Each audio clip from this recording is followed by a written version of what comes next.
Assalamualaikum warahmatullahi wabarakatuh. Waalaikumsalam warahmatullahi wabarakatuh. Alhamdulillah, nahmaduhu wa nasta'inuhu wa nastaghfiruh wa na'udzu billahi min shururi anfusina wa min sayyiati a'malina. May yahdihillahu fala mudilla lahu wa may yudlil fala hadiya lahu. Asyhadu an la ilaha illallah wahdahu la syarika lahu wa asyhadu anna Muhammadan abduhu wa rasuluh.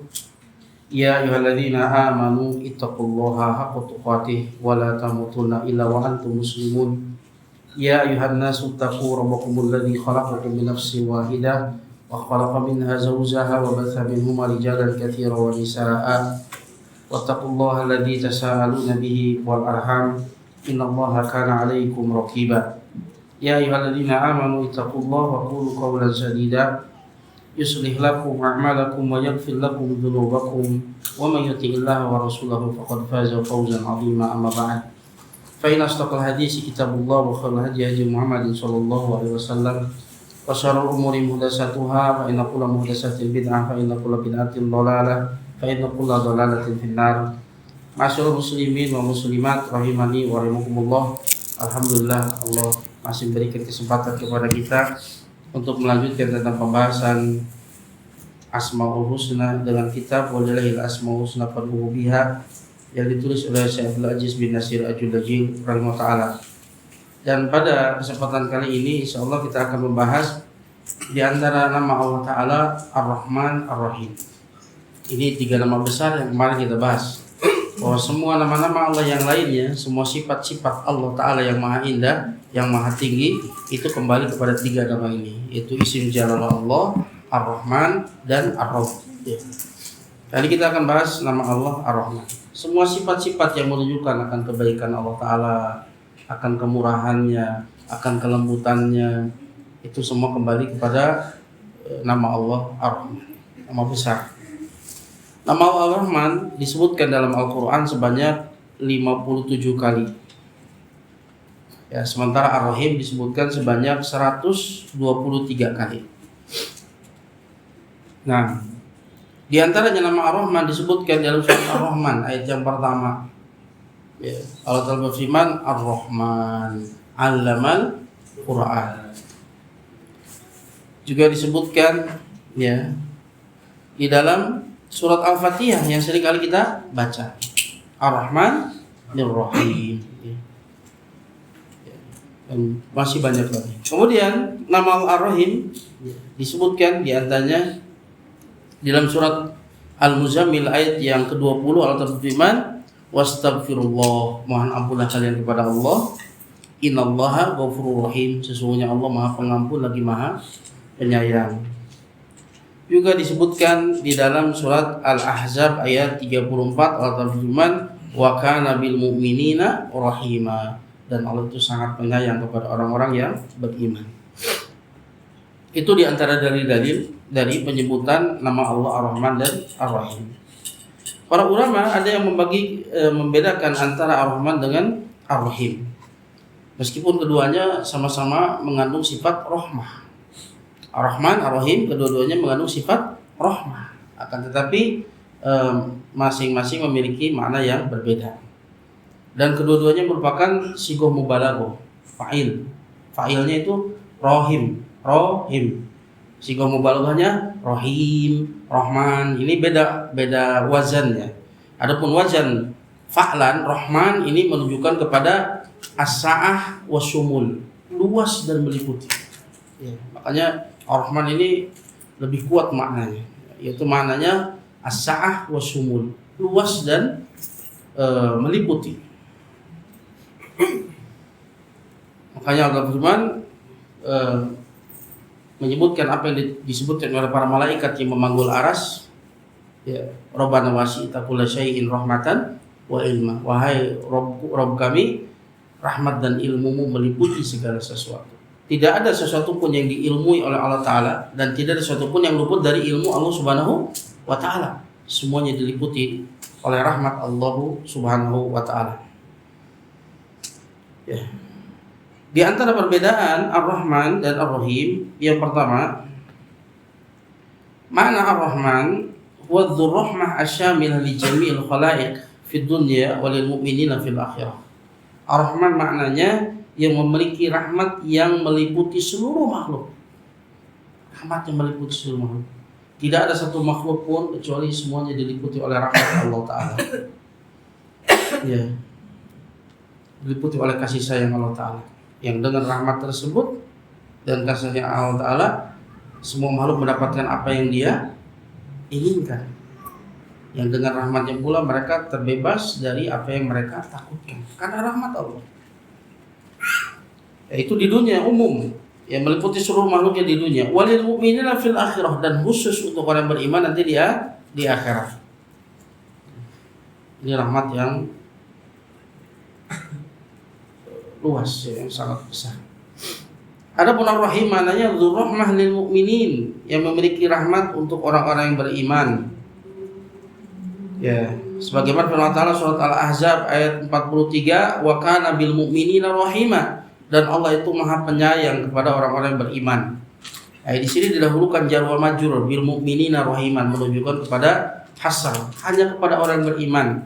Lalu bagaimana dengan firman Allah Ta'ala surat Al-Baqarah ayat 143, innallaha bin nasi la raufur rahim, sesungguhnya Allah itu kepada manusia raufur rahim, maha belas kasihan lagi maha penyayang, sama pakai rahim. Padahal tadi yang pertama bil mu'minina, khusus untuk orang beriman. Nah, ini kata para ulama, yang pertama, ayat pertama innallaha kana bil mu'minina rahima, itu adalah rahmat yang khusus, rahmat yang berkaitan dengan hidayah.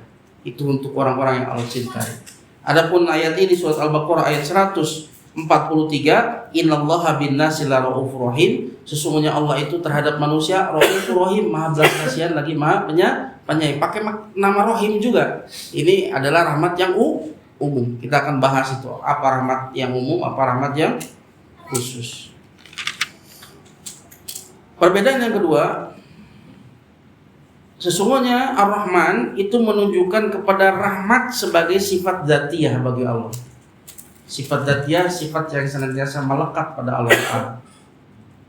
Sifat menunjukkan kepada sifat.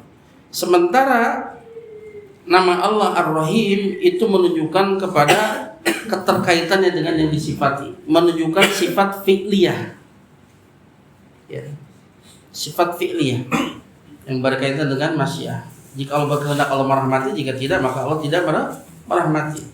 Maka yang pertama Ar-Rahman menunjukkan kepada bahwa rahmat itu sifat bagi Allah. Ar-Rahim menunjukkan bahwa rahmat itu adalah perbuatan Allah. Makanya kata Imam Ibnu Qayyim Ta'ala, fal awwal yaitu Ar-Rahman dalun ala anna rahmah sifatuhu, wa tsani dalun ala annahu yarhamu khalqahu bi rahmatihi. Ar-Rahman menunjukkan kepada bahwa sesungguhnya rahmat adalah sifat bagi Allah Ta'ala. Adapun Ar-Rahim menunjukkan bahwasanya dialah yang merahmati makhluknya dengan rahmatnya. Maka Ar-Rahman menunjukkan sifat bagi Allah, Ar-Rahim menunjukkan perbuatan Allah Subhanahu wa Ta'ala. Dia yang maha merahmati makhluknya dengan rahmatnya. Beda ya, Ar-Rahman menunjukkan sifat, Ar-Rahim menunjukkan perbuatan. Kemudian yang ketiga, perbedaan Ar-Rahman Ar-Rahim, bahwa Ar-Rahman itu khusus untuk Allah Ta'ala. Gak boleh makhluk dinamai dengan nama Ar-Rahman. Berbeda dengan Rahim, Allah menamai makhluknya dengan Rahim. Dalilnya surat Al-Isra ayat 110. Allah Ta'ala berfirman, qulillah awid'ur rahman ayyamat tad'u falahul asma'ul husna. Katakanlah wahai Rasul, serulah oleh kalian Allah atau serulah Ar-Rahman. Nama yang mana saja yang kalian seru, maka hanya miliknya nama-nama Allah yang maha indah. Di sini Allah Ta'ala menyamakan antara Ar-Rahman dengan isim jalalah Allah. Dan isim jalalah Allah ini adalah nama yang khusus untuk Allah. Gak boleh ada satu makhluk pun yang punya nama Allah. Dan di sini Allah Ta'ala menyamakan antara Allah dengan Ar-Rahman. Ini menunjukkan bahwa Ar-Rahman itu nama yang khusus, yang makhluk gak boleh, gak berhak untuk diberi nama dengan Ar-Rahman. Juga dari sisi kandungannya mustahil ada makhluk yang memiliki kandungan dari Ar-Rahman. Nanti akan kita bahas bagaimana kandungan itu begitu luas. Adapun Ar-Rahim, Allah Ta'ala mensifati Rasulnya dengan Rahim. Dalam surat At-Taubah ayat 128 Allah Ta'ala berfirman, harisun alaikum bil mu'minina raufur rahim. Rasul itu sangat bersemangat untuk memberikan kebaikan kepada kalian. Bil mu'minina raufur rahim. Rasul itu amat belas kasihan lagi penyayang kepada orang-orang yang beriman. Allah sifati Rasul dengan rahim. Ya, jadi yang ketiga, Ar-Rahman itu khusus untuk Allah, sementara Ar-Rahim itu Allah mensifati makhluknya dengan rahim. Al-Imam Ibnu Katsir rahimahullah di dalam tafsir Ibnu Katsir beliau menyebutkan bahwa kesimpulannya di antara nama-nama yang makhluk tidak boleh dinamakan dengan nama ini ya, di antara nama Allah Ta'ala al-lafzu jalalah Allah, nggak boleh ada makhluk dinamai dengan nama ini. Kemudian Ar-Rahman, kemudian Al-Khaliq ya, Al-Khaliq, kemudian Ar-Razzaq, Ar-Razzaq nggak boleh. Kalau Razik boleh ya, Razik itu disebutkan kepada makhluk adalah yasiru sababan liwusuli rizq, yang menjadi sebab sampainya rezeki kepada yang lain disebut Razik.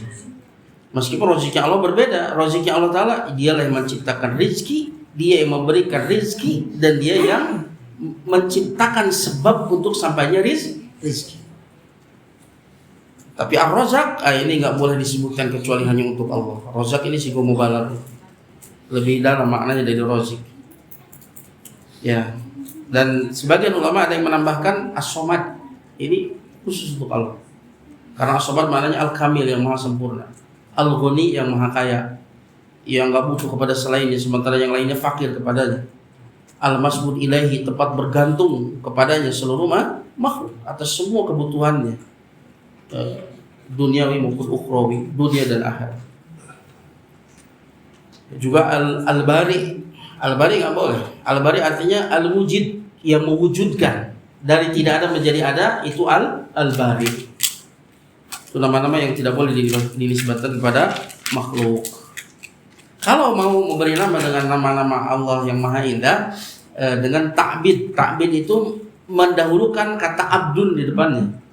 Abdullah, Abdurrahman, Abdul Khaliq, Abdul Bari, Abdul Razzaq, maka itu adalah adab ketika kita menggunakan nama-nama Allah untuk nama. Ya, ta'bid namanya, mendahulukan kata-kata Abdul. Sekarang ya, rahmat yang diidhofatkan kepada Allah itu ada dua macam. Rahmat yang diidhofatkan kepada Allah itu ada dua macam. Yang pertama, rahmatun dzatiyatun mausufun biha subhana ala wajhil laiki bihi subhana kasairi sifatihi. Rahmat yang sifatnya sifat dzatiyah, yang Allah disifati dengan sifat tersebut ya pada ya yang layak bagi Allah Subhanahu wa taala seperti seluruh sifat-sifat yang lain. Maka ini bukan makhluk. Sifat Allah bukan makhluk. Rahmatullah ini mengidhofatkan sifat kepada mausuf, sifat kepada yang disifati. Maka dia bukan makhluk. Seperti firman Allah Ta'ala surat Al-A'raf ayat 156. Wa rahmati wasi'at kullasyai, dan rahmatku meliputi segala sesuatu. Juga dalam surat Al-An'am ayat 133 Allah Ta'ala berfirman, wa rabbukal ghaniyyu dzur rahmah, dan Rabbmu adalah yang maha kaya, dzur rahmah, yang memiliki rahmat. Ini sifat dzatiyah, sifat bagi Allah Ta'ala. Sekarang sifat yang kedua ya, rahmat yang kedua, rahmatun makhlukatun anzalallahu azza wa jalla minha rahmatan wahidah. Rahmat yang makhluk ini bukan sifat, tapi dia asar, pengaruh dari rahmat Allah yang itu menjadi sifat bagi Allah Subhanahu wa taala. Yang Allah memiliki 100 rahmat dan Allah cuma turunkan satu, sebagaimana hadis ya. Ya, hadis riwayatkan Muslim, Rasulullah bersabda, innalillahi mi'ata rahmatin yarhamu biha innalillahi mi'ata rahmatin anzala minha rahmatan wahidah minal jin wal ins wal bahaim wal hawam wa biha yatarahamuna wa biha yata'atafuna wa biha ya'taful wahsu ala waladiha wa akhrallahu tis'atan wa tis'ina rahmatan yarhamu biha ibadahu yawmal qiyamah. Sesungguhnya Allah memiliki 100 rahmat. Nah, ini bukan sifat, tapi ini adalah asar, pengaruh dari sifat rahmat Allah yang dzatiyah. Makhluk ini Allah memiliki 100 rahmat. Yang Allah cuma turunkan satu saja, dibagikan untuk jin, manusia, binatang dan serangga. Sampai hari kiamat, sampai hari kiamat cuma satu. Yang dengan satu rahmat ini manusia saling berkasih sayang, manusia saling berlemah lembut dengan yang lainnya. Yang dengan satu rahmat ini sampai-sampai binatang buas saja yang nggak ada kasih sayangnya itu lembut kepada anak-anaknya. Gara-gara yang satu rahmat untuk seluruh manusia, jin, binatang dan serangga. Dan Allah akhirkan 99 rahmatnya yang dengannya Allah merahmati hambanya nanti pada hari kiamat. Makanya surga itu gak bisa kita bayangkan. Karena yang kita lihat, yang kita rasakan itu cuma satu rahmat. Makanya Allah Ta'ala berfirman dalam hadis qudsi, "Adatu li ibadiy shalihin wala ma la ainun ra'at wala udhunun sami'at wala khatara 'ala qalbil bashar." Aku siapkan bagi hamba-hambaku yang soleh sesuatu yang tidak pernah terlihat mata, tidak pernah terdengar oleh telinga, tidak pernah terbesit dalam hati manusia. Sehebat apapun kita membayangkan surga, yakinlah bahwa surga itu jauh lebih indah dari apa yang bisa kita bayangkan. Ya. Makanya Allah berfirman dalam hadis qudsi, dalam hadis Muslim, "Anta rahmati arhamu biki man asya." Ini Allah berfirman kepada apa? Surga. Allah berfirman kepada surga, "Engkau adalah rahmatku, wahai surga, engkau adalah rahmatku. Aku merahmati denganmu man asya, siapapun yang aku kehendaki." Ya, ini rahmat yang makhluk. Kemudian rahmat Allah ini ada dua macam. Ada yang umum, ada yang khusus. Rahmat Allah yang makhluk ini ada dua macam. Ada yang umum, ada yang khusus. Yang umum, wali jami'il khalaiq bil ijadihim wa tarbiyatihim wa rizkihim wa imdadihim bin ni'am wal ataya wa tashihi abdanihim wa taskhiril makhluqati min nabatin wa hayawanin wa jamadin fi ta'amihim wa syarabihim wa masakinihim wa libasihim wa naumihim wa harakatihim wa sakanatihim wa ghairi dzalika minan ni'am allati la tu'addu wa la tuhsa. Ini yang pertama, rahmat yang umum, yaitu rahmat untuk seluruh makhluk. Berupa apa? Allah ciptakan mereka, Allah tarbiyah mereka, Allah berikan hidayah. Semua ilmu yang ada pada dirinya, baik ilmu duniawi, ilmu dini, semuanya itu adalah tarbiyah dari Allah Subhanahu wa Ta'ala. Allah mentarbiyah mereka, Allah berikan rezeki kepada mereka, Allah siapkan bagi mereka terus menerus supply berupa apa? Nikmat. Tidak ada satu detik pun kecuali Allah imdad, terus memberikan supply nikmat. Seringkali kita lupa nikmat bernafas, nikmat melihat, nikmat mendengar, nikmat berbicara, nikmat akal waras. Semuanya nikmat yang begitu berlimpah setiap detiknya. Nikmat pemberian-pemberian. Allah sehatkan badan mereka. Allah tundukkan makhluk-makhluk berupa tumbuh-tumbuhan, hewan-hewan, bahkan benda mati Allah tundukkan untuk makanan mereka, untuk minum mereka, untuk tempat tinggal mereka, untuk pakaian mereka, untuk tidur, untuk aktivitas dan diam mereka, dan selainnya dari nikmat-nikmat yang tidak bisa dihitung, tidak bisa dirinci. Semuanya adalah nikmat yang umum. Ini adalah rahmat yang jasadiyah, yang sifatnya jasadiyah. Orang kafir semua dikasih, hatta binatang pun dikasih rahmat yang umum ini. Ya. Ini sebagaimana firman Allah Ta'ala surat Ghafir ayat yang ke-7, Rabbana wasi'ta kulla syai'in rahmatan wa ilma. Wahai Rabb kami, rahmat dan ilmu meliputi segala sesuatu. Tidak ada satupun kecuali diliputi oleh rahmat Allah Subhanahu wa Ta'ala. Umum ini semuanya. Jin, manusia, binatang, serangga, semuanya.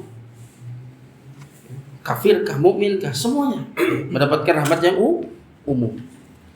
Jenis yang kedua, rahmat yang khusus. Ini rahmat tidak diberikan kecuali untuk orang-orang beriman. Maka Allah merahmati mereka di dunia dengan apa? Diberikan taufik kepada mereka.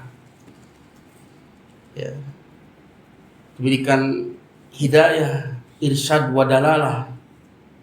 Ya, seperti apa yang kita usahakan ini adalah irsyad wa dalalah. Enggak semua orang diberikan ini. Berupa penjelasan dan petunjuk, enggak semua diberikan. Orang-orang beriman.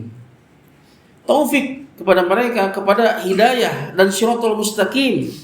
Wa yusibuhum alaihi, dan Allah membalas mereka dengan ganjaran atas semua itu. Wa yudaffi'u anhum, dan Allah bela mereka. Wa yansuruhum alal kafirin, dan Allah tolong mereka atas orang-orang kafir. Wa yarzuquhum hayatat thayyibah, Allah berikan rezeki kepada mereka kehidupan yang baik. Yang ini luput dari orang kafir. Makanya semiskin-miskin seorang mukmin itu jauh lebih baik daripada orang kafir. Hayatan thayyibah, kehidupan yang baik. Ya. Makanya Rasulullah SAW bersabda dalam hadis Muslim, ajaban li amril mukmin, inna amrahu kullahu khair. Ajaib seorang mukmin itu, urusannya semuanya baik. Laisa dzaka ilal mukmin, ini tidak terjadi kecuali bagi seorang mukmin. Idza asabatum sarra sakara fakana khairullah. Jika dia mendapatkan kebaikan, maka dia bersyukur, maka itu lebih baik baginya. Dengan bersyukur Allah tetapkan nikmat itu bersamanya, dan Allah tambah lagi nikmatnya. Wa idza asabatu dharra sabara fakana khairullah. Dan jika tertimpa mudarat, maka dia bersabar, maka itu lebih baik baginya. Dan ingat, apapun yang Allah ambil dari kita, Allah pasti ganti dengan yang lebih baik. Wal akhiratu khairu wa abqa. Pahala di sisi Allah jauh lebih mulia. Akhirat itu lebih baik dan lebih kekal. Ya. Ini yang luput dari orang kafir, hayatan thayyibah. Mereka tidak mengharapkan apa yang diharapkan oleh orang beriman. Ketika dapat musibah, dia berharap pahala di sisi Allah. Ya. Dia mengharapkan ampunan dari Allah Subhanahu wa Ta'ala. Dia mengharapkan derajat yang tinggi di surga. Ini yang tidak diharapkan orang-orang kafir. Makanya orang beriman itu, meskipun dia miskin, itu jauh lebih baik daripada orang kaya dari kalangan kaum kafir. Hayatan thayyibah. Ini yang luput dari mereka. Ini seperti apa yang disebutkan oleh Syekh Utsaimin ketika menjelaskan firman Allah Ta'ala surat An-Nahl ayat 97. Man amila sholihan min dzakarin aw unsa wa huwa mu'min falanuhyiyannahu hayatan thayyibah. Barang siapa yang beramal soleh, ya, laki-laki maupun perempuan, dan dia beriman, syaratnya dia beriman, falayuhiyannatu hayatan thayyibah, ya, kami pasti akan memberikan kepada dia kehidupan yang baik. Ini yang luput dari kalangan orang-orang kafir. Ya. Juga berupa apa? Yubarik lahum fi ma a'tahum, Allah berkahi dari apa yang Allah berikan kepadanya. Yang penting itu bukan nominal, yang penting itu berapa banyak orang yang gajinya itu besar, hartanya berlimpah, gak cukup, hutangnya pun besar. Berapa banyak yang gajinya itu pas-pasan, tapi dia gak punya hutang. Anak istrinya sehat, anak istri yang solih dan solihah. Berapa banyak hartanya banyak, gajinya besar, hutangnya besar. Punya istri sakit-sakitan, punya anak tidak soleh. Ya. Maka yang penting itu keberkahan, ya, bukan banyak. Wa yamuduhum bisabri wal yakin, dan Allah tolong dia dengan kesabaran tatkala mendapatkan musibah sehingga Allah sempurnakan pahala. Wal yakin, keyakinan di balik musibah itu ada rahmat Allah Azza wa Jalla, begitu berlimpah. Yang ini luput bagi sebagian besar manusia. Ada rahmat Allah di sana, sehingga dia senantiasa husnudon, mengharapkan rahmat di balik musibah. Ketika mereka musibah, wa yaghfiru lahum dzunubahum, dan Allah ampuni mereka dosa-dosanya. Allah ampuni dosa-dosa mereka, wa yukaffiruha bil masa'ib, dan Allah hapuskan dosa-dosanya dengan perantara musibah. Makanya tatkala seorang ditimpa dengan banyak musibah, sesungguhnya Allah sedang cinta kepadanya. Allah hendak membersihkan dosanya. Ya. Makanya Ibnu Qayyim mengatakan, barang siapa yang Allah cintai, maka Allah akan bersihkan dia dengan 3 sungai di dunia. Yang pertama sungai tobat. Gak semua orang diberikan taufik untuk mau bertobat. Awalnya taufik dari Allah Ta'ala untuk mau mengakui kesalahannya, mengakui kekurangannya, mengetahui kesesatannya. Gak semua orang. Taufik dari Allah Ta'ala. Atai binatan bikamala, dan balah orang yang bertobat dari dosa seperti orang yang punya dosa. Tapi terkadang tobat kita nggak sempurna, dosa kita masih banyak. Maka Allah berikan, sucikan dia dengan sungai kebaikan-kebaikan. Al-hasanat yudhibna as-sayyi'at. Kebaikan-kebaikan menghilangkan keburukan. Akan tapi kita malas untuk melakukan kebaikan-kebaikan. Dosa kita masih banyak. Bagaimana? Allah bersihkan dia dengan sungai musibah. La yazalul bala bil mu'min wa mu'minah fi nafsihi wa waladihi wa malihi hatta yalqallaha ma alaihi khati'ah. Bala itu akan senantiasa menyertai seorang mukmin dan mukminat. Semakin tinggi keimanan maka bala semakin besar yang menimpa kepada dirinya, kepada anak keturunannya, kepada hartanya, sampai dia bertemu dengan Allah tanpa membawa kesalahan. Allah hendak membersihkannya di dunia daripada nanti di akhirat. Nah, orang yang tidak Allah cintai, Allah tidak akan sucikan dia dengan 3 sungai ini. Tapi Allah hanya sucikan dia di sungai neraka Jahanam. Ini pensucian yang kita tidak akan sabar, tidak akan mampu sabar. Ini lihat rahmat Allah yang begitu berlimpah untuk siapa? Orang beriman. Allah hapuskan dosa-dosanya dengan sebab musibah. Wa yarhamuhum fil akhirah, dan kemudian Allah rahmati mereka di akhirat dengan apa? Bil afwi anis sayyiatihim, Allah ampuni kesalahan mereka. Wa ridho anhum, dan Allah ridho kepada mereka. Wal in'am alaihim bidukhulil jannah, dan Allah berikan nikmat kepada mereka dengan apa? Dimasukkan ke dalam surga. Wa najatihim min adzabihi wa nikmatihi, dan Allah selamatkan mereka dari azab dan hukumannya. Untuk mendapatkan rahmat yang 99. Inilah kesuksesan semuanya. Makanya dalam surat Ali Imran Allah berfirman, Ali Imran ayat 185 kalau nggak salah. Kullu nafsin dha'iqatul maut, setiap jiwa pasti akan merasakan kematian. Wa innama tuwaffawna ujurakum yaumal qiyamah, kalian hanyalah disempurnakan pahala kalian nanti pada hari kiamat. Faman zuhziha 'anil nar wa udkhilal jannah faqad faz, barang siapa yang diselamatkan dari api neraka, dimasukkan ke dalam surga, sungguh dia telah beruntung, sungguh dia telah sukses. Ini sukses yang sesungguhnya. Jangan tertipu dengan kesuksesan dulu di dunia, belum tentu dia sukses nanti di akhirat. Sukses yang sesungguhnya apa? Selamat dari api neraka, masuk ke dalam surga. Ini sukses yang sesungguhnya. Wa mal hayatud dunya illa mata'ul ghurur, tidaklah kehidupan dunia kecuali hanya sekedar kesenangan yang menipu sebentar. Banyak orang tertipu dengan dunia. Dia merasa cukup dengan kenikmatan di dunia sehingga dia tidak butuh lagi dengan pahala dari Allah Ta'ala. Tidak butuh lagi kenikmatan yang nanti di surga. Dia sudah terlena dengan dunia. Makanya Imam Abu Rauf Al-Munawi dalam kitabnya Faidul Qadir dia mengatakan sumiyatid dunya bidunuha wa dana'atiha. Dunia itu kenapa dikatakan dunia? Karena dulu dia sebentar. Wa dana'ah rendah. Makanya Rasul itu berlindung dari dunia. Kenapa? Mustahil Rasul berlindung kecuali dari sesuatu yang rendah. Apa doa Rasulullah SAW? Allahumma la taj'al dunya akbaru hamina wala mablagho ilmina. Ya Allah, jangan kau jadikan dunia itu adalah keinginan terbesar kami, dan jangan kau jadikan dunia itu adalah puncak dari ilmu kami. Berapa banyak orang yang kalau ditanya tentang masalah dunia dia bisa menjelaskan panjang lebar, detail, tapi ketika masalah akhirat nggak tahu dia. Ya'rifuna dhahiran minal hayatid dunya wa hum anil akhirati hum ghafilun. Mereka tahu tentang keadaan dunia itu detail, tapi tentang akhirat mereka lalai. Padahal dunia ini hanyalah sementara.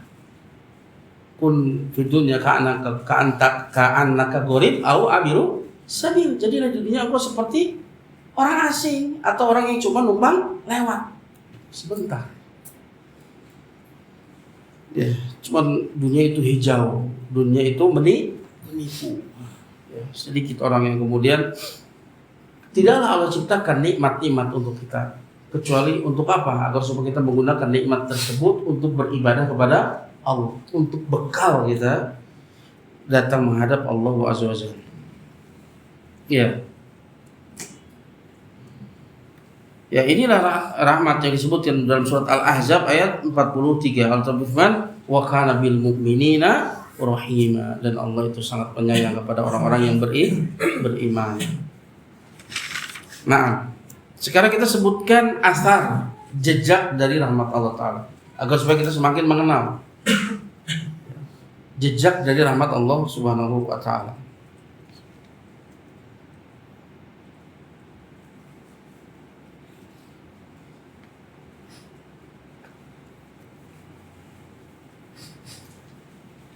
Nah, asal rahmat Allah Azza wa Jalla. Ini kita bicara rahmat yang satu ya. Kita bicara rahmat yang satu.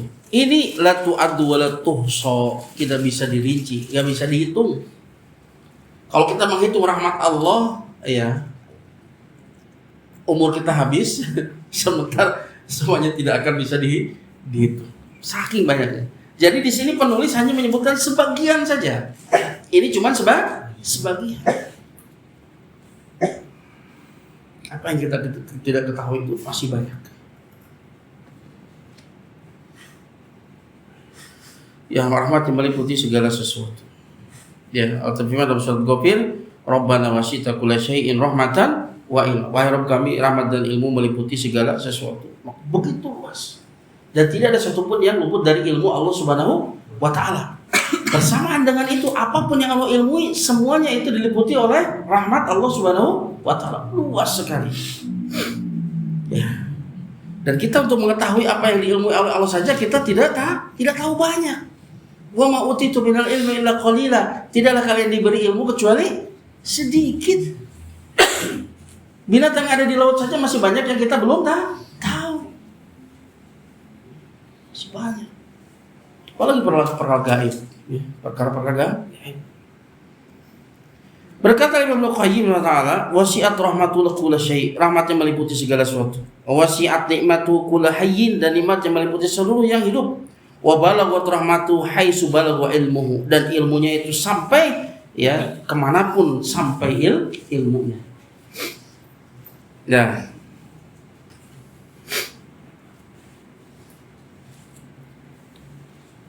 Ya. Dan di antara ya asal dari rahmat Allah Ta'ala apa? Nikmat. Semua nikmat yang kita rasakan itu adalah asar, jejak dari kasih sayang Allah Subhanahu wa Ta'ala. Semua nikmat. Hitung nikmat saja kita nggak bisa. Allah Ta'ala berfirman dalam surat Ibrahim ayat 34, wa in ta'udu nikmatallah la tusuha. Seandainya kalian menghitung nikmat-nikmat Allah, pasti kalian tidak akan bisa menghitung semua nikmat yang kita rasakan. Apa yang kita pandang berupa keindahan, apa yang kita dengar berupa sesuatu yang merdu, sesuatu yang bermanfaat, apa yang kita hirup, apa yang kita rasakan.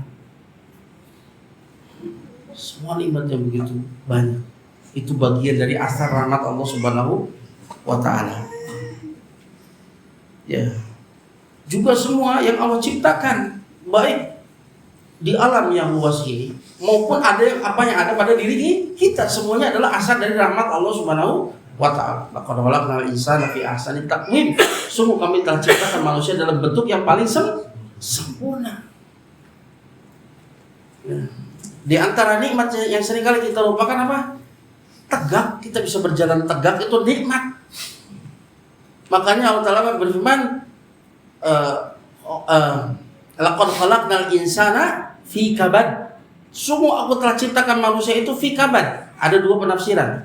Fi kabad maknanya berada di dalam kesusahan. Itulah kehidupan kita, negeri perjuangan.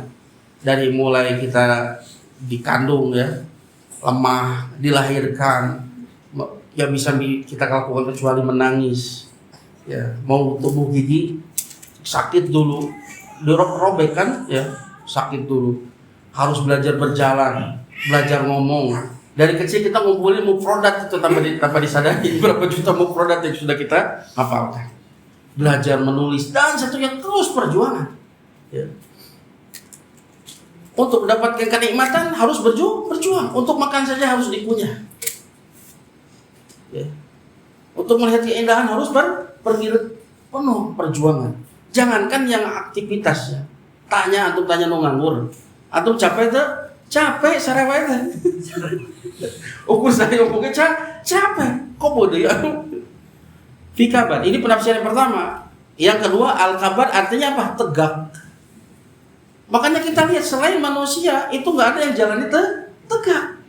Itu nikmat. Antum baru bisa merasakan nikmatnya tegak setelah bungkuk, setelah miring-miring. Antum baru merasakan nikmatnya tegak. Dengan tegak ini kita bisa lebih gesit, bisa melakukan perbuatan-perbuatan yang berat. Nikmat yang seringkali kita lupa. Ini penafsiran yang kedua. Banyak nikmat pada diri kita, nikmat mata. Ini begitu mahal. Ini nggak ada pemberian Allah itu yang murah, ada. Seandainya antum ditukeran nikmat mata dengan misalkan apa? Mobil termahal, Lamborghini misalkan, apa? Ya pokoknya itu. Kira-kira antum memilih mana? Nikmat mata. Dengannya antum bisa berjalan, antum bisa melihat, bisa membaca Al-Quran, antum bisa belajar, melihat keindahan. Aku pernah bertemu dengan seorang yang kena diabetes dan dia qadarullah matanya itu kemudian buta. Asalnya melihat kemudian buta, itu kebayang bagaimana. Tidak ada yang paling dia angan-angankan kecuali apa? Dia minta apa? Ya Allah minta sepeletet. Tahu sepeletet? Bahasa Sunda ya mah. Sunda buhun ya. Sepeletet. Hanya untuk apa? Membaca Al-Quran. Itu permintaannya, meskipun itu tidak Allah kabulkan sampai meninggal dia dalam keadaan harapan dia hanya untuk sekedar melihat orang membentak, nggak ada keinginan untuk membaca Al-Quran. Nah, makanya lihat apa yang dikatakan Ibnu Qayyim Ta'ala dalam Mukhtasar Suwaiqul Mursalah. Dia mengatakan ketika bersifati peliputan rahmat Allah Ta'ala, wa anta law ta'amaltal alam bi'ainil basirah la ra'aitahu mumtalian bihadhihi rahmah al-wahidah kam tila'il bahri bima'ihi wal jawi bihawaihi. Anta, kata Ibnu Qayyim, wa anta, wahai engkau, seandainya engkau memperhatikan, mengamati alam semesta ini bi'ainil basirah, dengan kacamata ilmu, la ra'aitahu mumtalian bihadhihi rahmah wahidah, maka engkau akan melihat alam semesta ini penuh dengan rahmat yang satu. Kam tila'il bahri bima'ihi wal jawi bihawai, sebagaimana penuhnya samudra oleh airnya, dan begitu juga penuhnya angkasa oleh udara, penuh dengan rahmat Allah Ta'ala. Tak bisa kita menghitung. Kalau ciptakan matahari, itu nikmat tidak? Nikmat. Rembulan, bintang-bintang. Kalau ciptakan udara, air, semuanya nikmat. Silakan antum hitung. Dan umur antum habis sebelum antum bisa menghitung. Luas sekali. Itu cuma satu. Bagaimana Allah tundukkan semua ini? Jangan kira antum kemudian naik kuda itu karena kelehaan antum, bukan. Allah yang tundukkan untuk antum. Kalau tidak maka dia bisa menyerang antum. Angin, kenapa angin itu tidak membahayakan kita? Allah tundukkan. Kalau tidak dia bisa menghancurkan. Air, semuanya Allah yang menundukkan. Allah berfirman dalam surat Al-Jathiyah, wa sakhkhara lakum ma fis samawati wa ma fil ardi jami'an minhu inna fi dzalika la ayatin liqaumin yatafakkarun. Allah tundukkan bagi kalian apa-apa yang ada di langit dan apa-apa yang di bumi, semuanya minhu, semuanya dari Allah Subhanahu wa Ta'ala.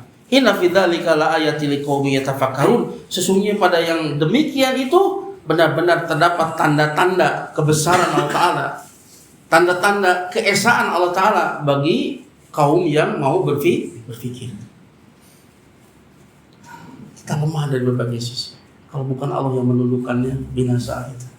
Angin saja, kalau bukan Allah yang menundukkannya, hancur kita. Sebagaimana kaum siapa? Tsamud. Kaum Ad, kaum Ad. Allah hancurkan dengan angin. Bumi, kita bisa aktivitas di atas bumi. Kenapa Allah tundukkan dia?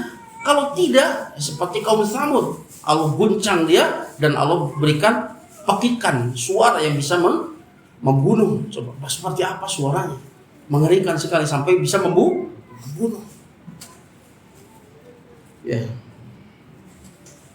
Laqad khalaqnal insana fi ahsani taqwim. Sungguh kami telah ciptakan manusia itu dalam bentuk yang paling sempurna. Itu semuanya asar, jejak dari rahmat Allah Subhanahu wa taala. Jadi semua yang Allah ciptakan, apa yang kita lihat berupa keindahan, apa yang menyejukkan mata, apa yang kita dengar, suara burung saja.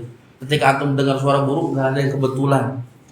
Itu nikmat yang Allah berikan kepada antum. Makanya di buku ini nggak ada yang kebetulan, semuanya dengan pengaturan Allah Subhanahu wa taala. Yang kedua, wa'adamu asar rahmati subhanahu irsaluhu rusul wa inzaluhu kutub wa hidayatan linnasi wa ikhrajan lahum minadh dhulumati ila nur. Dan yang paling agung, ya, jejak yang paling agung dari rahmat Allah Subhanahu wa taala apa? Yaitu pengutusan Rasul dan diturunkannya kitab sebagai hidayah bagi manusia, ya, untuk mengeluarkan mereka dari kegelapan menuju cahaya, dari kesesatan menuju petunjuk, dari kebodohan menuju ilmu.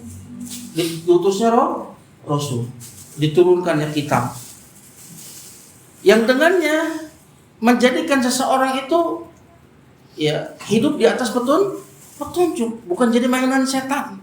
Kalau kita hidup tidak di atas petunjuk, maka kita akan hidup seperti jadi mainan setan. Sebagaimana anak kecil memainkan bola. Antum melihat anak kecil memainkan bola, dia akan berbuat kepada bola tersebut sebagaimana yang dia kehendaki. Mesti tajam, mesti pilihan, wah. Itulah yang dilakukan kepada orang yang tidak memiliki petunjuk. Akan diberikan was-was, keraguan-raguan, ditakut-takuti. Sesuatu yang hak terlihat batil, sesuatu yang batil terlihat hak. Jadi mainan. Kapan? Ketika antum tidak hidup di atas petunjuk. Ini nikmat. Bagaimana seorang itu dia bisa hidup di atas muka bumi ini dengan penuh kebahagiaan, dan dia akan mendapatkan kesempatan untuk mendapatkan rahmat yang 99. Makanya pantas asar rahmat yang paling agung, yang paling besar ketika diutusnya Rasul dan diturunkannya Alkitab. Allah berfirman dalam surat Al-Anbiya ayat yang 107. Allah berfirman, "Wa ma arsalnaka illa rahmatan lil alamin." Tidaklah kami mengutusmu wahai Rasul illa rahmatan lil alamin, kecuali sebagai rahmat untuk sekalian alam. Dan alam. Kalau tersebar agama ini nanti akan disebutkan bagaimana rahmatnya itu terlihat. Menjaga maqasidus syariat, tujuan dari syariat itu untuk apa? Untuk menjaga 5 perkara yang ini merupakan kebutuhan yang asasi, yang pokok bagi manusia.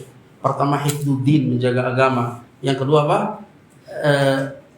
Hifdzul akal, menjaga akal. Yang ketiga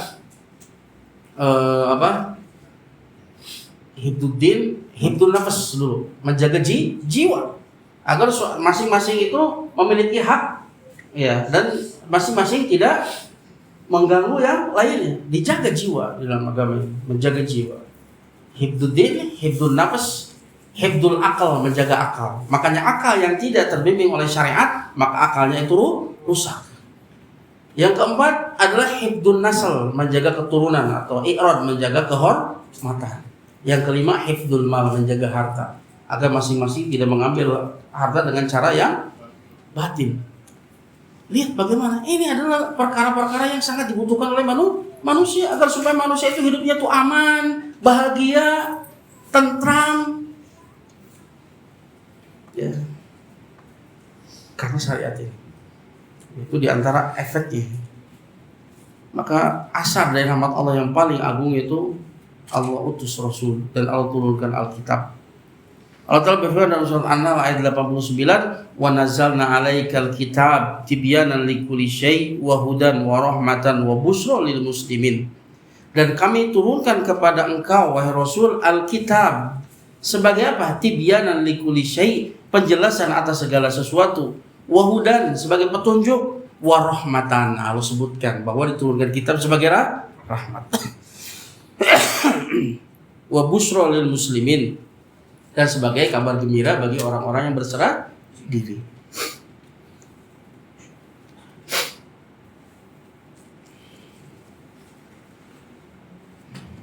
Ini adalah asar rahmat yang paling agung. Kemudian yang ketiga ya, wa min rahmati subhanah maghfiratuhu lidzunubi ibadihi wassafu anhum wa takfiru sayyi'atihim wa fathu babit taubah lahum.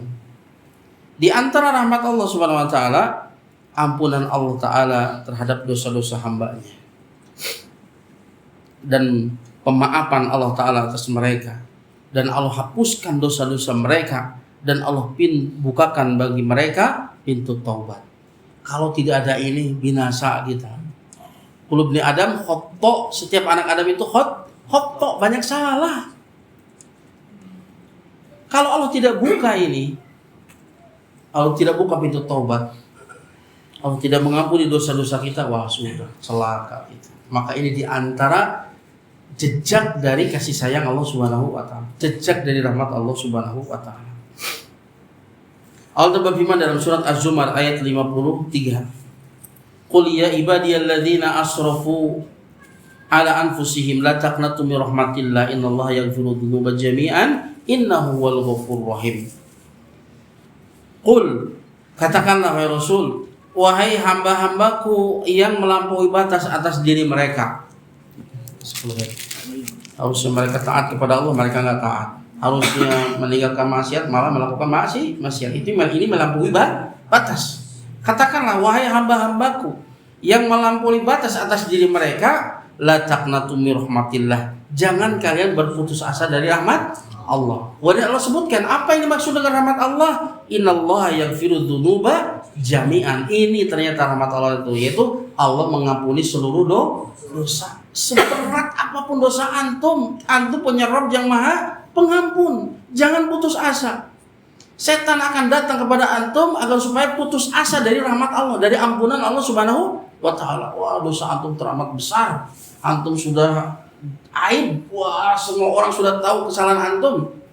Tentunya apa? Bunuh diri. Ini keinginan setan. Tapi justru apa? Kata Allah Ta'ala, jangan kalian putus asa dari rahmat Allah. Allah mengampuni seluruh dosa, seberat apapun dosa antum. Sebagian para sahabat mereka dulunya berbuat syirik, tapi ketika bertobat dan baik tobatnya, mereka menjadi khairun nas, sebaik-baik manusia. Apapun dosa antum, jangan putus asa. Antum punya Rabb yang Maha Pengampun, lagi Maha Penyayang. Kalau antum bertobat, Allah ampuni semua dosanya. Aca ibnatan bika maladan balah. Orang yang bertobat dari dosa seperti orang yang punya dosa. Kurang apa lagi? Antum kalau kebaikan pahalanya dilipat gandakan 10 kebaikan, 700 lipatan yang tidak terhingga kalau kebaikan. Kalau keburukan dicatat satu. Itu pun kalau tidak tobat. Kalau tobat setinggi langit sekalipun antum tobat, semuanya kurang apa lagi? Kurang apa lagi kasih sayang Allah Ta'ala kepada kita.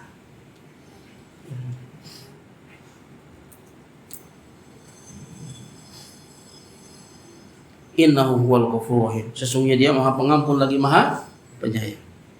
Perhatikan hadis ini. Hadis riwayatkan Imam Bukhari dan Muslim. Ini adalah perkara yang menunjukkan betapa besarnya kasih sayang Allah Ta'ala kepada hamba-Nya. Diriwayatkan dari Anas bin Malik.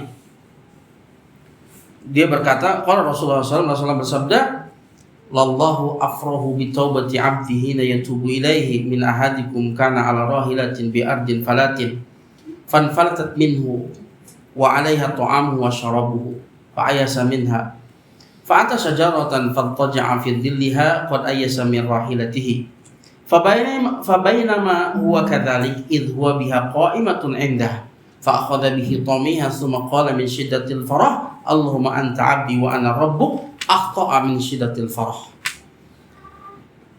Rasulullah bersabda, sungguh Allah itu lebih gembira dengan taubat hamba-Nya tatkala dia bertobat kepadanya. Allah sudah sebutkan Allah lebih gembira dengan taubatnya seorang hamba kepada dirinya. ya, melebihi salah seorang di antara kalian. Kemudian Allah di sini Rasulullah memberikan sebuah perumpamaan, lebih gembira daripada salah seorang di antara kalian yang ketika itu dia berada di atas tunggangannya di padang pasir yang sangat luas, tengah padang pasir, jauh hari itu dia. Kemudian binatang tunggangannya itu kabur, sementara di atas binatang tunggangannya itu ada makanannya, ada minumannya, kabur dia. Dia cari-cari ke sana kemari nggak dapat. Fa'ayasa minha, maka dia berputus asa dari binatang tunggangan tersebut. Kemudian dia mendatangi sebuah pohon, fattadja'a fi dhilliha, dia berbaring di bawah naungannya, pasrah. Nggak ada yang bisa dia lakukan. Perjalanan masih jauh kali itu dia di tengah padang pasir. Binatang tunggangannya kabur, makanan dan minumannya pun dibawa kabur sudah, nggak ada yang bisa dilakukan. Dia pasrah di bawah pohon tersebut. Tatkala dia dalam keadaan seperti itu, dalam keadaan sudah putus asa seperti itu, tiba-tiba dia dapati binatang tunggangannya itu berdiri di sisinya. Apa yang dia katakan? Maka apa yang dilakukan? Dia tarik tali kekangnya, kemudian disebabkan karena saking gembiranya sampai salah ngomong. Apa yang dikatakan? Allahumma anta abdi wa ana rabbuk. Ya Allah, engkau hambaku dan aku adalah Rabbmu. Gak mungkin ini diucapkan oleh seorang yang beriman, karena ini ucapan kekufuran. Ini menjadi dalil bahwa ketika perkara kekufuran yang itu ghairu amdin, yang tidak disengaja, maka itu tidak menjadikan pelakunya kafir. Salah ngomong. Allahumma anta abdi wa ana rabbuk. Ya Allah, engkau hambaku, aku adalah Rabbmu. Saking gembira. Lihat betapa gembiranya dia mendapatkan kembali binatang tunggangannya. Kenapa? Karena dia sangat butuh dengan binatang tunggangannya. Gak ada yang paling dibutuhkan ketika itu kecuali binatang tunggangannya yang di atasnya ada makanan dan minumannya. Tapi Allah Ta'ala dikatakan Allah lebih bahagia dari orang tersebut, ya, tatkala hambanya kembali kepadanya. Padahal Allah gak butuh kepada hamba. Antum lihat bagaimana kecintaan yang murni dari Allah Subhanahu wa Ta'ala. Padahal Allah gak butuh kepada hambanya.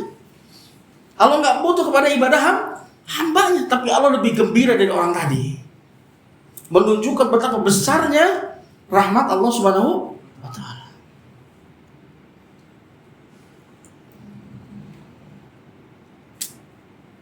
Ya.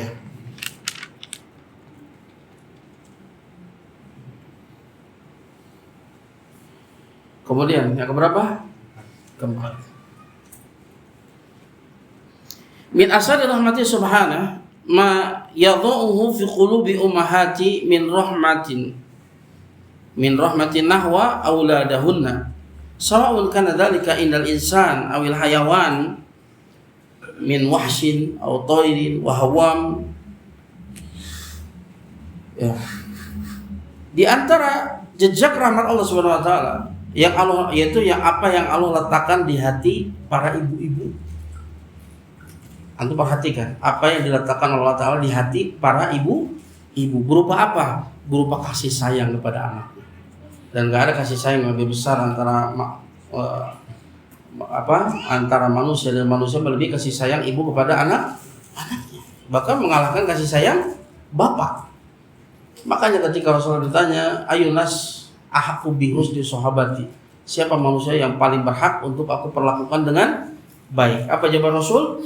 Ummuk, ibumu. Sumaman ya Rasul, sumaman. Kemudian dikatanya lagi, kemudian siapa? Ummuk, ibumu. Sumaman, ummuk 3 kali, ibumu. Kemudian baru keempat, sumaman, abuk, bapakmu. Kata para ulama ketika menjelaskan hadis ini, kenapa ibu diutamakan 3 kali daripada bapak? Karena ibu itu dia sendirian berjuang untuk kita, minimal di 3 tempat. Yang pertama ketika hamil, sendirian. Bapak mah ukur penonton.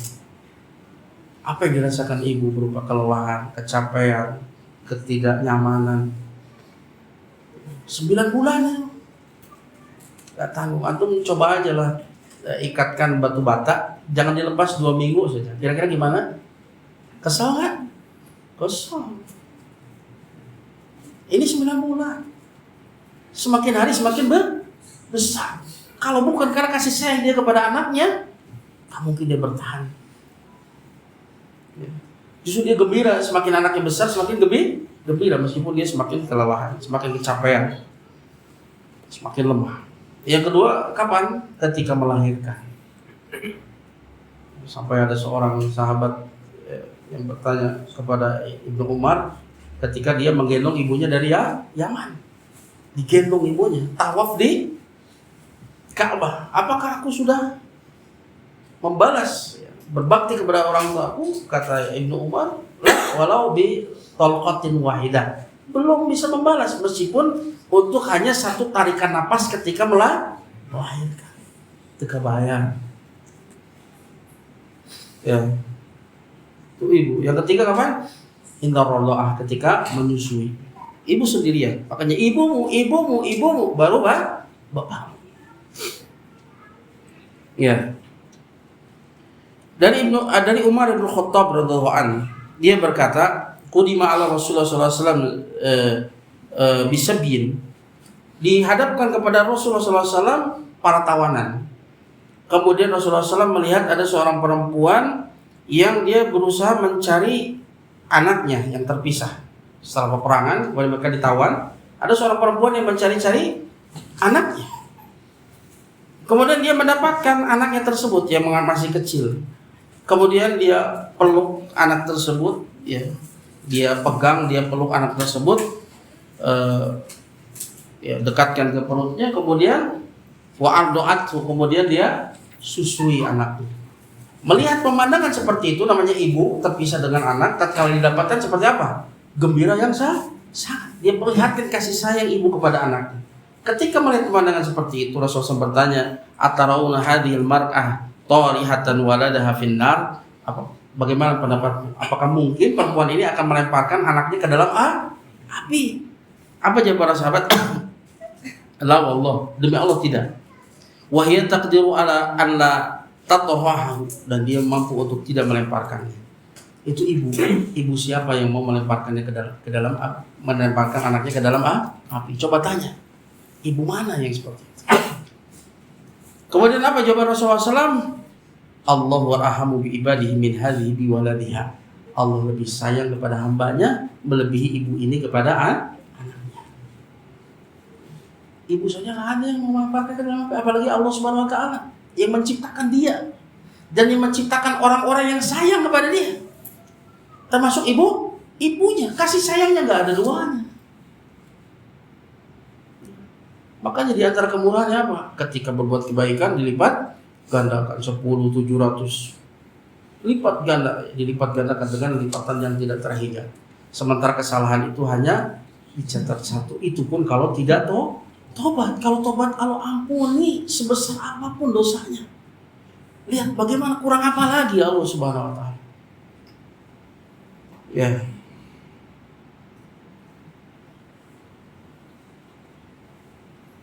Nah, itu yang ke berapa? Yang keempat.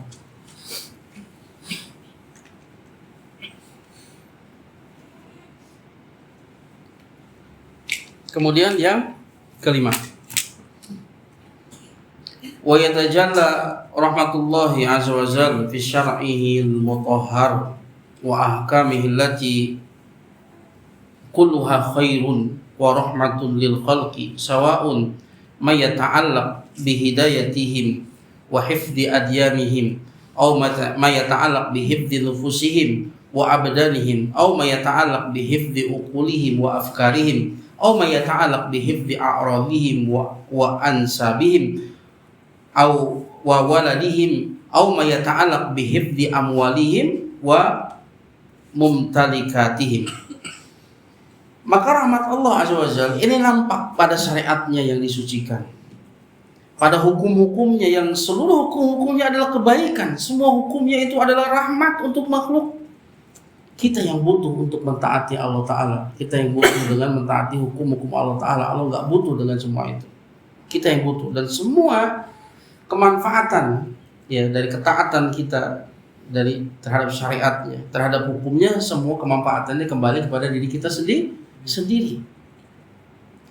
Ya, dan rahmat ya sama saja rahmatnya itu berkaitan dengan hidayah bagi mereka, menjaga agama mereka, atau berkaitan dengan menjaga jiwa-jiwa mereka dan badan mereka, atau berkaitan dengan penjagaan akal dan pikiran mereka, atau apa yang berkaitan dengan penjagaan kehormatan dan nasab mereka dan anak-anak mereka, atau berkaitan dengan penjagaan harta dan kepemilikan mereka. Ya, yang tadi Anda sebutkan tadi, yaitu maqasidus syariah, tujuan dari syariat. Jadi tujuan dari syariat ini semuanya adalah yang pertama hifdzuddin, untuk menjaga agama. Yang kedua hifdun nafs, untuk menjaga jiwa. Yang ketiga hifdul akal, menjaga akal agar benar cara berpikirnya. Kemudian yang keempat hifdul nasl, ya, atau a'rad, menjaga kehormatan atau menjaga keturunan. Yang kelima adalah hifdul mal, menjaga harta. Ini semuanya adalah asar dari rahmat Allah Subhanahu wa taala. Tuntunan yang begitu komplit dari berbagai sisinya, agar supaya manusia itu hidup di atas keamanan, kebahagiaan, ya. Tidak ada kesulitan baginya. Dan Allah datangkan ruhsoh. Ketika ada kesulitan maka di sana ada ruhsoh, ada keringanan. Coba bagaimana ya? Ya. Untuk menjaga, ya, bagi setiap orang berhak atas haknya. Tidak sampai salah memberikan hak kepada yang bukan haknya, tapi segala semua yang memiliki hak itu dijaga atas hak mereka. Kemudian yang ke-6, kama tatajalla rahmatullahi azza wa jalla fil masaib wal makruhat allati yaqdiruha ala ibadihil mu'minin fahiya wa in kanat mu'dhiyatan makruhatan illa anna fi a'tafiha ar-rahmatu wal khairu bil musab di anna Allah azza wa jalla kataba ala nafsihi rahmah wa rahmatuhu sabaqat ghadabahu. Buah asar, jejak rahmat Allah yang ke-6. Sebagaimana jelas pula rahmat Allah azza wa jalla pada musibah-musibah. Ya. Pada musibah-musibah itu tampak jelas rahmat Allah Ta'ala. Juga pada perkara yang dibenci, ya, yang nggak usah dibilang ketika perkara-perkara yang mengenakan itu jelas rahmat Allah. Ini perkara yang dibenci saja, perkara musibah saja di sana ada rahmat Allah. Ya, kepada yang dibenci, yang Allah takdirkan kepada hambanya yang beriman, maka musibah-musibah tersebut, ya, meskipun itu tampaknya itu menyakitkan, tidak disukai, akan tetapi pada sisi-sisinya, ya, yang lembut, di sana ada rahmat dan kebaikan bagi orang yang tertimpa musibah. Karena Allah Azza wa Jalla telah menetapkan untuk dirinya rahmat, dan rahmatnya itu mendahului murkanya. Ya. Dan kita tidak tahu, ya, seringkali kita tertipu dengan apa yang dohirnya itu tidak menyenangkan, dohirnya adalah menyedihkan. Kita hanya melihat secara dohir, pada dibalik semua itu ada kebaikan. Allah Ta'ala berfirman dalam surat Al-Baqarah ayat 216, asa an takrahu syai'an wa huwa khairul lakum wa asa an tuhibbu syai'an wa huwa syarrul lakum wallahu ya'lamu wa antum la ta'lamun. Bisa jadi kalian membenci sesuatu pada itu adalah baik untuk kalian. Dan bisa jadi kalian mencintai sesuatu pada dia adalah buruk untuk kalian. Allah yang Maha mengetahui sementara kalian tidak tahu. Allah yang lebih tahu untuk kemaslahatan kita di dunia, di barzah dan di akhirat. Kita kan cuma lihatnya di dunia saja. Ketika orang diberikan kemiskinan, kayaknya ini keburukan buat dia. Padahal bisa jadi itu adalah kebaikan untuknya nanti di akhirat, agar hisabnya ringan, ya, agar supaya dia mendapatkan pahala kesabaran dari kekurangan-kekurangan yang dia rasakan. Ya, makanya Allah lebih tahu kebaikan untuk dia di dunia, di barzah dan di akhirat. Allah lebih tahu kemampuannya. Yang orang tersebut mungkin kalau dia diuji dengan kelapangan, dengan dunia, bisa jadi dia malah rusak. Allah tahu kapasitas kita, ya. Allah tahu yang terbaik untuk kita, ya. Di antara hikmah dari musibah, rahmat di balik musibah, di antaranya itu pengampunan dosa. Sebagian tadi Anda sudah sebutkan, Di sini ya Rasulullah SAW bersabda dalam hadis riwayat Bukhari dan Muslim, "Ma yusibul muslimin nasabin wala wasabin wala hamin wala hazanin wala adha wala ghamin hatta saukati yushaquha illa kafarallahu biha min khotoyahu." Tidaklah menimpa seorang muslim berupa nasob itu kelelahan, capaian yang kita rasakan, wala wasobin penyakit, penderitaan yang kita rasakan, wala hamin ya kesengsaraan, ketakutan yang kita rasakan, wala hazan kesedihan yang kita rasakan, wala adza gangguan orang lain kepada diri kita, wala ghamin kebingungan yang kita rasakan, hatta syaukati yusaquha ila kafarallahu biha min khotoyahu, sampai duri yang menusuk kepada dirinya, kecuali dengan semua itu Allah hapuskan dosanya. Di balik musibah Allah hendak menghapuskan dosa. Di balik musibah Allah hendak memberikan pahala kesabaran, dan pahala kesabaran itu begitu besar. Innama yuwaffas sabiruna ajruhum bighairi hisab, hanya disempurnakan pahala untuk orang yang sabar itu tanpa hitungan, bro-broan Allah untuk orang yang sabar. Innallaha ma'as sabirin, sesungguhnya Allah bersama dengan orang yang sabar. At-ta'i itu mengkonsekuensikan at-ta'id wan nasr, Allah akan dukung dia, Allah akan tolong dia.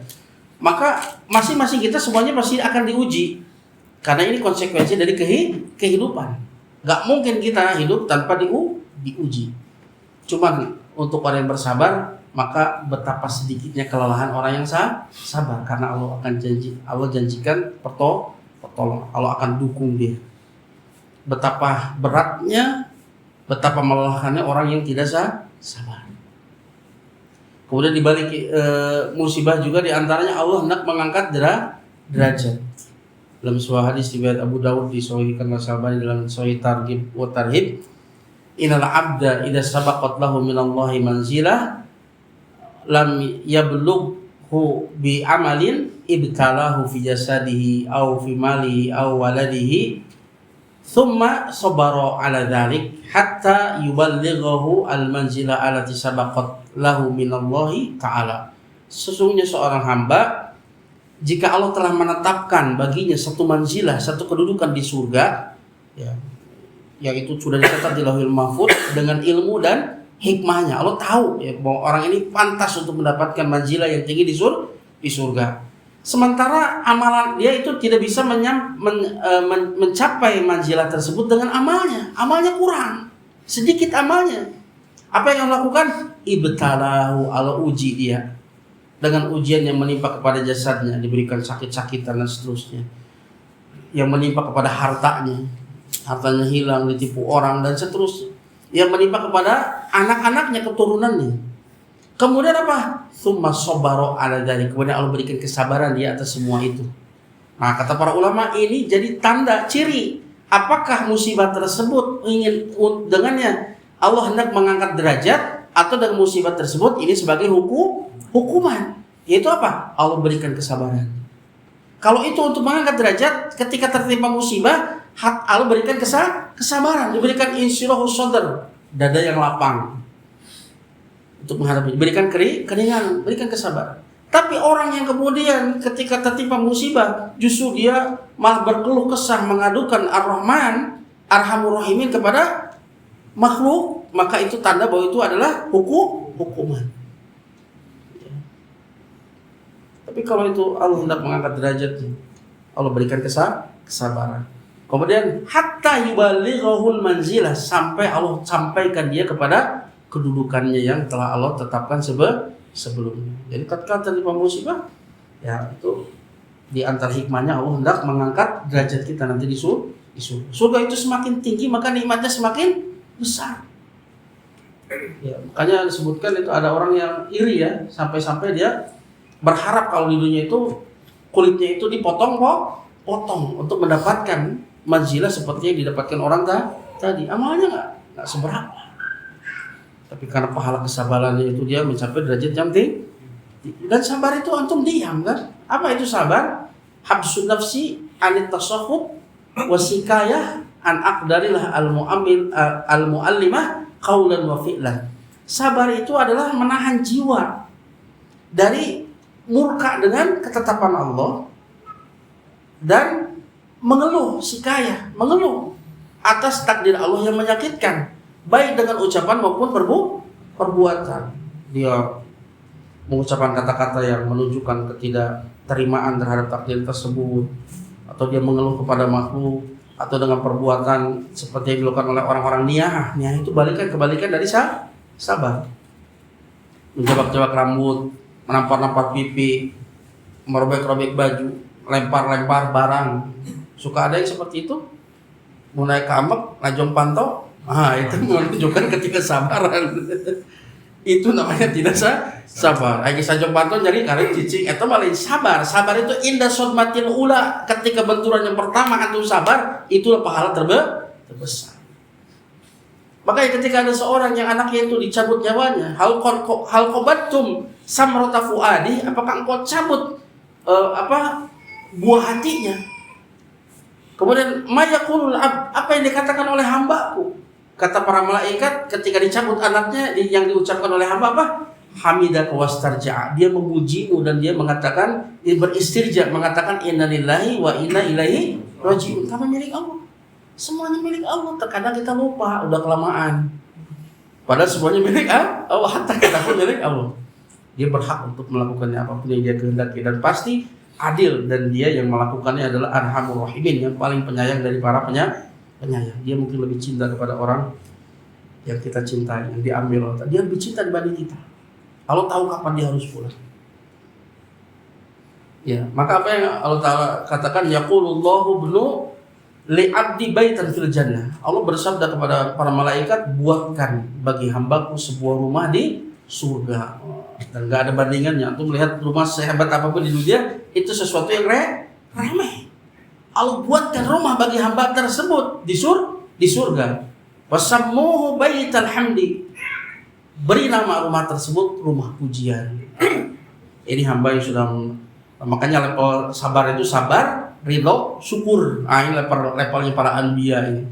Karena dia mengenal Allah Ta'ala dengan nama-nama dan sifatnya, dan dia tahu tidak ada yang lebih sayang kepada dirinya melebihi Allah Subhanahu wa Ta'ala. Apapun yang terjadi pada dirinya, itulah kebaikan. Meskipun dohirnya itu menyakitkan, itulah kebaikan. Allah lebih sayang kepada kita. Allah lebih tahu tentang masalah kita.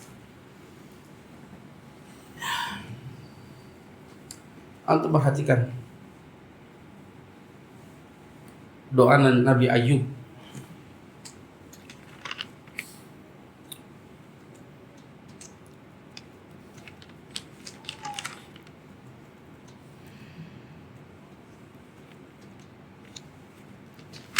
Bagaimana doa Nabi Ayub? Ya.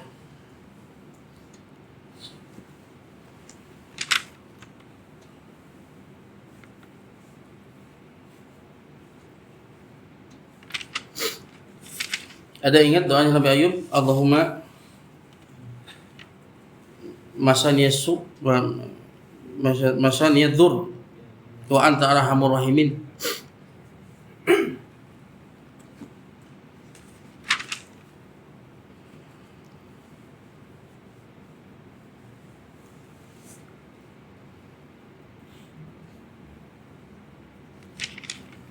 Gimana doanya? Ada yang ingat?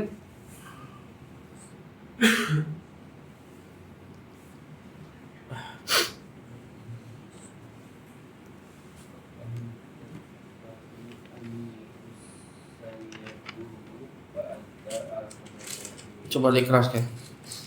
Rabbahu wa anni masaniyadurru wa anta arhamur rahimin.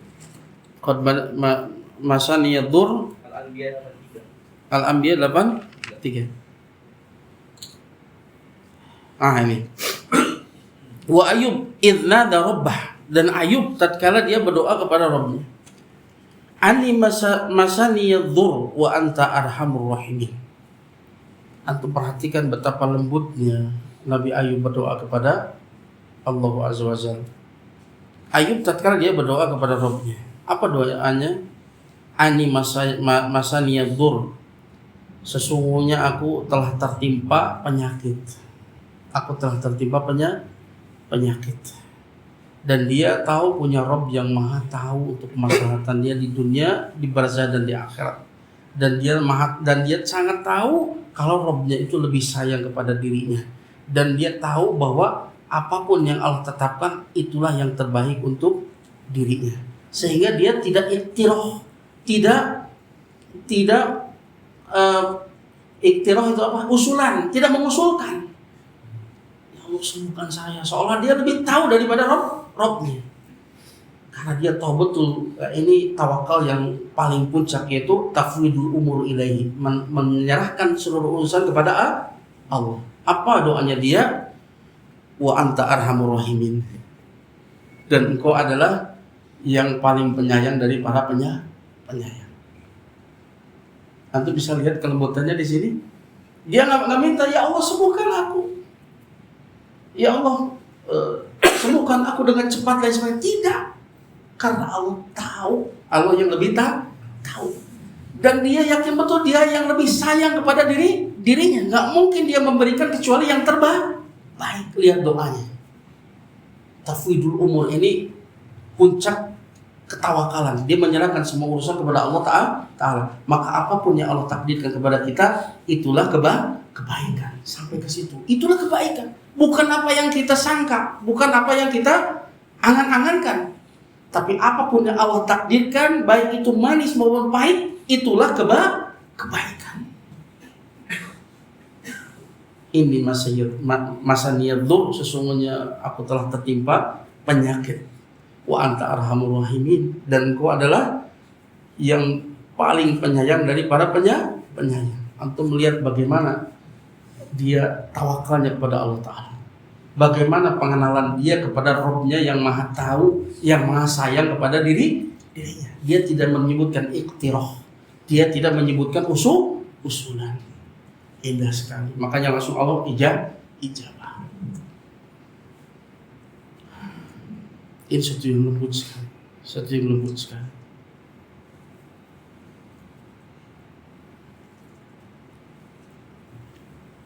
Kalau dilihat gak seperti doa ya. Dia pasrahkan urusannya kepada Allah Ta'ala. Ini masanya sudur, sesungguhnya aku telah tertimpa penyakit.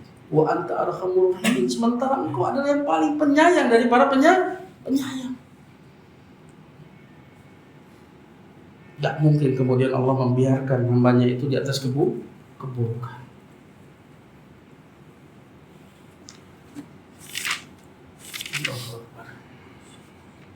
Nabi Ayub, dia kenal betul dengan Rabb.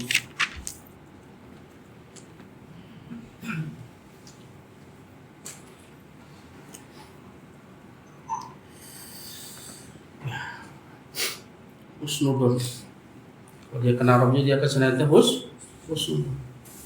Dia nggak minta memberikan ikhtar. Wa anta arhamur rahimin, dan kau adalah zat yang maha penyayang dari para penyayang. Nah, itu yang berapa? Keenam. Oh iya. Ya mungkin sampai situ dulu ya. Nanti kita akan lanjutkan tentang buah dari mengenal nama Allah Ar-Rahman Ar-Rahim. Sebelum itu barangkali ada pertanyaan, silakan. Ya.